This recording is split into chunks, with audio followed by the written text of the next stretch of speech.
Hi, welcome to Let's Talk Macarthur. This is episode 18, and today with another local business. This time we're with Daniel, not Danny Spiteri, at Jax Tyres and Auto. That was a specific instruction. Dan, how are you? Good, mate. Yourself? Good. We're actually in your place here, which is great. We wanted to record out in the workshop, but geez, you guys are busy.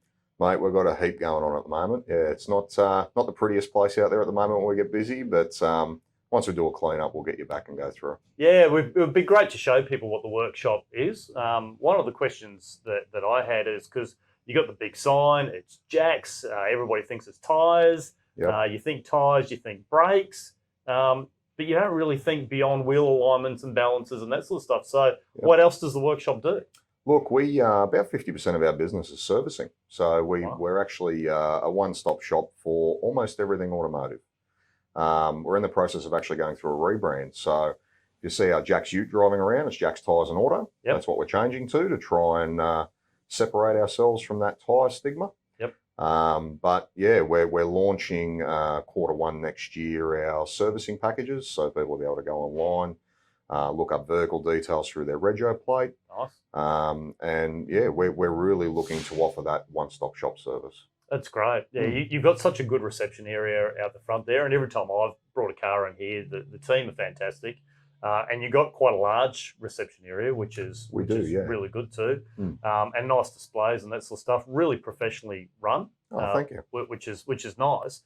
One of the things a lot of people think about, especially when they've got newer cars, is should I be taking it back to the dealer and the dealer servicing for the branded servicing for the car?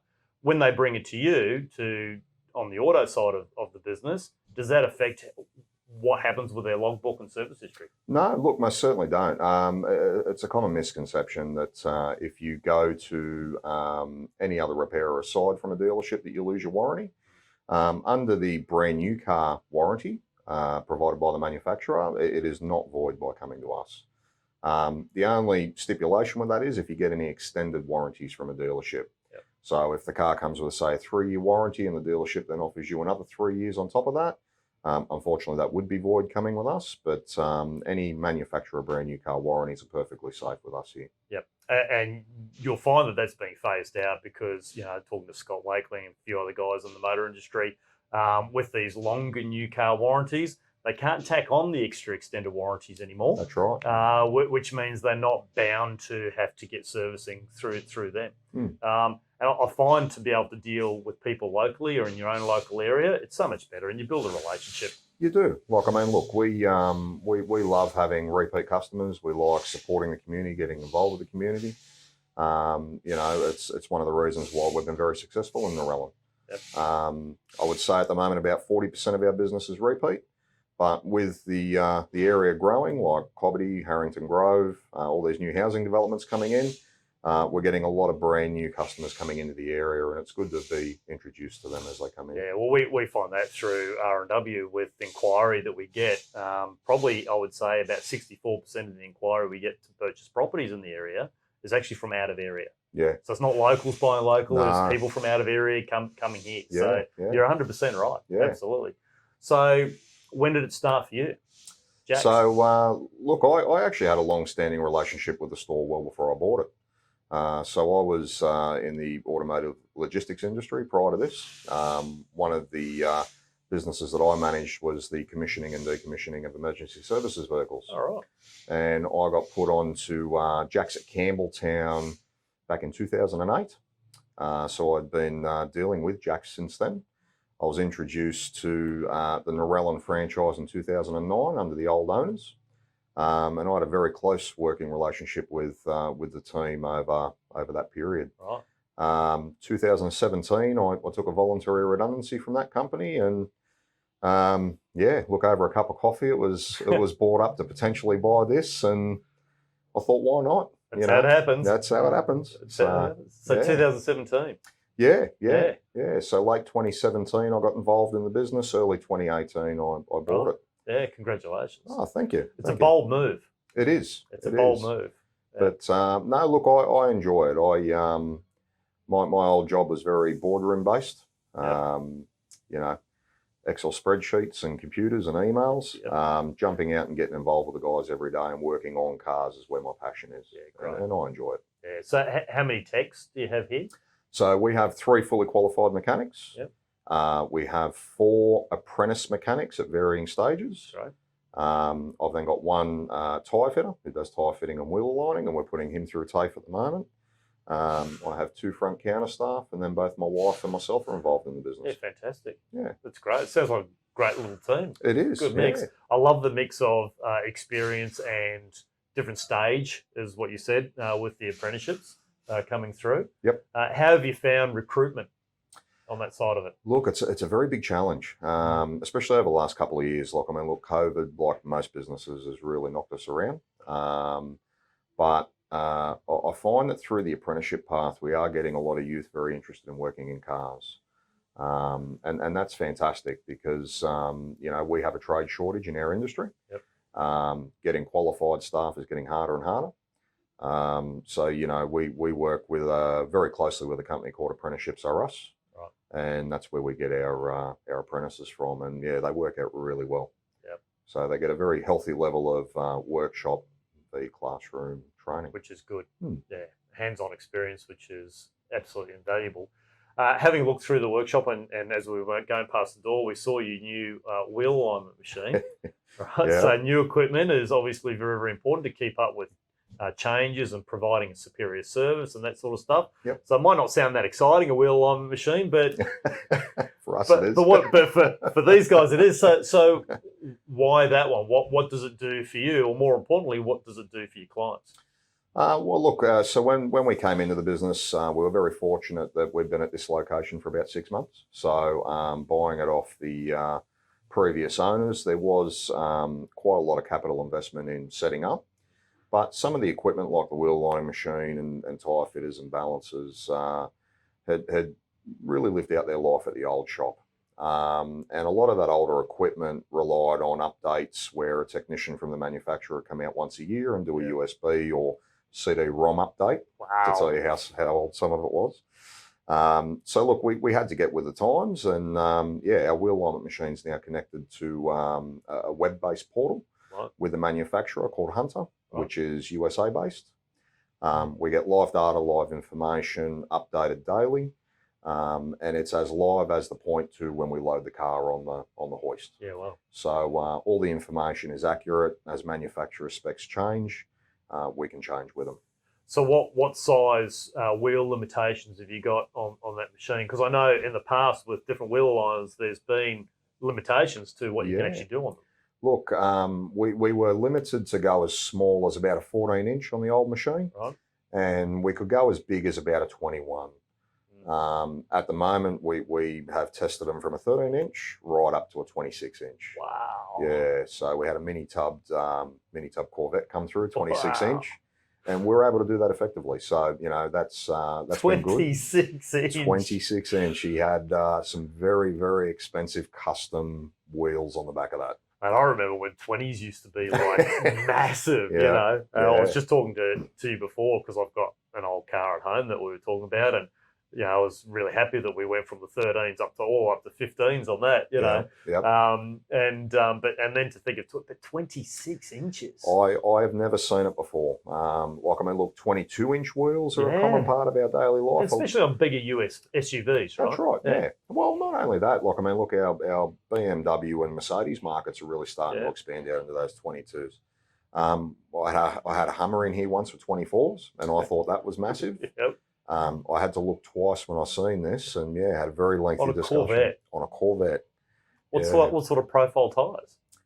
I can't remember off the top of my head, to be honest, but they were rubber bands. Yeah, they were tiny. They were tiny. Imagine the ride. Oh, would have been So rough. talking about ride, that's something else you do too. So part of your auto service is brakes, and a really important part to handling in a vehicle is your suspension and steering setup. Yeah. So you can help people with that too. Look, steering and suspension is a very large part of our business. We do suspension repairs daily. We're the only fulcrum dealer, not distributor, dealer in Southwest Sydney. So we do quite a lot of lift kits, a lot of upgrades for vehicles for towing, so like caravans. We do GVM upgrades. Yep. There's quite a lot through that we do. And we've been fortunate enough over the last couple of months that Jax Tyres nationally has become a tough dog suspension dealer. Oh, okay. So again, in the four-wheel drive market, we huge market. It is, yeah. So we're finding that SUV market with not so much suspension lifts, but suspension upgrades has become a very important part of our business. Yeah, awesome. Yeah. So in terms of people's knowledge with cars these days is diminishing because there's less and less that they can work out how to do because there's more and more technology in them. Mm-hmm. To the point now where I don't even know if we're teaching young people how to change a tyre because of roadside assistance, right, is very, very big. And most manufacturers and insurance companies have a roadside assistance package added to them. Yeah. We were talking before and you were talking about maybe bringing out some service packaging. And that service packaging, is there going to be some inclusion for something like roadside assistance? Look, most definitely. That is definitely something that Jax nationally are looking to put in place. It's something that at the moment we don't offer, and we do see the need for that. But hand in hand with that, it's funny you mentioned a lot of people, are losing a bit of touch with how to do basic repairs on their car. We will start running monthly sessions from about mid-2022, where once a month we'll do info sessions where people can come down, teach them how to change a tyre safely, how to check their oil level, check their water level, and look at the basics to keep their car healthy. Yeah, it'd be great for young people. Yeah. Those who've just got their Ps and that sort of stuff. Those sort of sessions. We used to do them like 20 years ago. And then they sort of stopped happening from workshops all over the place. I think it's a fantastic idea and should be commended. We can even bring Let's Talk Macarthur back when you're doing one of those sessions and get it up there live. So, see how we go with that. Absolutely. What about Dan, the man himself, family? Look, so married, one child. So I've got a boy, 10 years old. He's nearly 11. Yeah, right. He's a car nut like me. Yeah, good. He actually gives me a run for my money. But just the three of us, small family. But if you include our work family, it's quite big. Yep. So how do you balance then the time at work and the involvement and the thought process of the operation with the family, especially considering that your wife works in the business as well? How do you go with her being the boss at home and at work too? Look, that's a challenge. It's a challenge. Look, I'm very fortunate that my family's incredibly supportive. The pressures of running your own business, any business owner will tell you, is definitely tough. But my home work-life balance, even working 6 days a week here, is a little bit easier in a sense of once the shop's shut. You can go home and focus on family. They're incredibly supportive. My wife, working 4 days a week with me, still gives us a little bit of time apart, which is healthy. But look, my wife Bianca really focuses on the books and paying the bills and helping support me and run the business. That's great. So you're working in two different parts of the operation, Most which definitely. is fantastic. But it's important for other people that watch that are running small businesses, and because people struggle, especially early on in a business with that sort of stuff. So the more feedback they hear of other people making their way through that, any tips and tricks that you might give those people? Look, I'd say probably the biggest thing that helped us is work is work and home is home. Definitely separate the two. Try not to take your work home with you, and try not to bring home to work with you. Compartmentalise. Most definitely. And that's very easy to say. It's challenging at times to do, especially with COVID, like everyone's been through. But we've been very fortunate that we have a good network of people around us to help support. Dan, what was your first car? First car was a VL Commodore. A VL Commodore. VL. Yep. The 3-litre straight six? It was a 3-litre Commodore with a Nissan motor? Yep. Yeah. Sure was. A good car. It was. So, look, it's funny. If I could go back in time and keep that car, I think it'd be worth a pretty penny now. But Did it have the turbo? No, it was wasn't the Calais. No, it wasn't the Calais. So, but it was a Bellina from memory, an ex-company car. Had the old brick phone in it. Yeah. Wow. Yep. Yeah, that's getting back there, isn't it? It is. My very first car was a mid-70s GC 2-door Galant. Okay. Which I've now got one in my garage in pieces, mind you. Dan's going to help me. In pieces. So I found this thing in South Australia. So it's a bit of a nostalgic sort of thing. Where I bought it from was actually from the business that I ended up spending 27 years working at. You're kidding? No. Really? Yep. Oh, 100%. wow, what a find. So it's like, yeah, absolute find. Yeah. And it's the same colour and trim as the one I had as well, exactly the same spec. That's unheard of. It is unheard of, yeah. But that, and I know that you see some older cars in the workshop. I mean, I saw was it an XY replica? It is an XY, yep, that is a replica. Yep. In the workshop, I've seen older cars here before. Yep. Do you get much of that older business? Look, we do. It is very scarce. There are some cars in that era that we prefer not to work on. Like two-door GC Galant's fine. Galant's fine. No, look, we find that we work on a lot of original things. Yeah. A lot of cars from that era are becoming more and more frequently heavily modified. Yeah. To a point where definitely special care and attention needs to be kept with them. Yep. But I would say the old cars make up about maybe 5% of our business on a yearly basis. Yeah. So it's still very still frequent. Substantial. Yeah. And I mean, because a lot of labour hours need to be spent on the older cars, Most definitely. Quite profitable too, which is nice. Yeah. Look, that's why we're all here. But GC Galant's not so profitable. If you were in my position, what would you have liked to ask yourself about your business that I haven't? Oh, that's a curvy one. That one. You like that one? Look, I can't think of anything. Well, that means we've had a pretty rounded interview, so that's a good sign. So I do have 9 quick questions for you. All right, you ready? Yep. What's your favourite word? Oh, I can't say that on this. Oh, what letters does it start with? Usually S. We know what it is. Yep. Okay. What's your least favourite word? Least favourite word? Yeah. Oh, dodgy mechanic. Dodgy. It's 2 words, but dodgy mechanic. Yeah, dodgy. What turns you on? Sorry? What turns you on? What turns me on? Yeah, what makes you happy? Cars. Any car. Doesn't matter what it is. Cars with character. Yeah, most definitely. Yeah. What turns you off? Electric cars. Let's go with that, electric cars. Although I'm a fan of Teslas, so let's exclude them, but all other electric cars. So before we get on to the other questions, that brings up a really good question, right? Yep. So what are you doing now to prepare the workshop for the future? Good question. Very good question. So look, electric cars are definitely a way of the future. Yep. In my opinion, Tesla's definitely leading that. The good thing about those cars is that all the information that a shop like us would need is readily available. Right. So, definitely upskilling the guys on learning how to work on EV because they can be dangerous if you're not careful. Yep.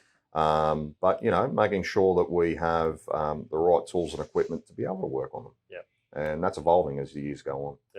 Yeah, it's a really pertinent point because when you look at all these targets that they want for electric vehicles, and when you've got manufacturers like Volvo, which have declared that within 10 years they'll be all electric. Yep. Lexus is moving into electric. You're going to see a lot more electrified models there next year. Yeah. There's just so much going on in that space. Yeah. So you need to be ready. Yep. Most definitely. Yeah, no, it's good to hear.